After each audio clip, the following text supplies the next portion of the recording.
ಆತನಲ್ಲಿ ಜೀವವಿತ್ತು, ಆ ಜೀವವು ಮನುಷ್ಯರಿಗೆ ಬೆಳಕಾಗಿತ್ತು. ಆ ಬೆಳಕು ಕತ್ತಲಲ್ಲಿ ಪ್ರಕಾಶಿಸುತ್ತದೆ. ಯೋಹಾನ 1ನೇ ಅಧ್ಯಾಯ 1-4 ವಚನಗಳಲ್ಲಿ ನಾವು ಇದನ್ನು ನೋಡಬಹುದು.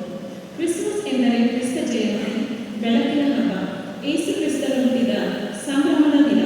ಯೇಸು ಕ್ರಿಸ್ತನು ಮರಿಯ ಮತ್ತು ಯೋಸೇಫನ ಮಗನಾಗಿ ಇಸ್ರಾಯೇಲಿನಲ್ಲಿರುವ ಬೆತ್ಲೆಹೇಮ್ ಎಂಬ ಊರಲ್ಲಿ ಹುಟ್ಟಿದರು.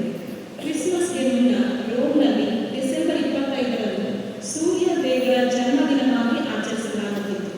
ಆ ಸಮಯದಲ್ಲಿ ರೋಮ್ನ ಚಕ್ರವರ್ತಿಗಳು ಸೂರ್ಯ ದೇವರನ್ನು ತಮ್ಮ ಮುಖ್ಯ ದೇವತೆಯನ್ನಾಗಿ ಪರಿಗಣಿಸುತ್ತಿದ್ದರು ಮತ್ತು ಅವರನ್ನು ಆರಾಧಿಸುತ್ತಿದ್ದರು.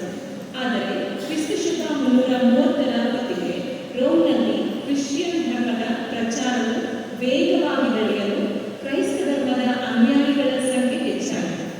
ಕ್ರಿಸ್ತಶಕ 336ರಲ್ಲಿ ಕ್ರೈಸ್ತ ಧರ್ಮದ ಅನುಯಾಯಿಗಳು ಯೇಸು ಕ್ರಿಸ್ತನನ್ನು ಸೂರ್ಯನ ಅವತಾರವೆಂದು ಒಪ್ಪಿಕೊಂಡರು ಮತ್ತು ಅಂದಿನಿಂದ ಯೇಸು ಕ್ರಿಸ್ತನ ಜನ್ಮದಿನವನ್ನು ಡಿಸೆಂಬರ್ 25ರಂದು ಆರಂಭಿಸಲು ಪ್ರಾರಂಭಿಸಿದರು.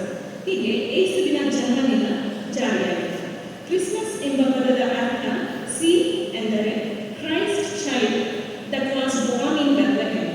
ಹೆಚ್ ಅಂದರೆ heavenly father who sent his son for the mortal man. R ಅಂದರೆ ರಿಡೆಂಪ್ಷನ್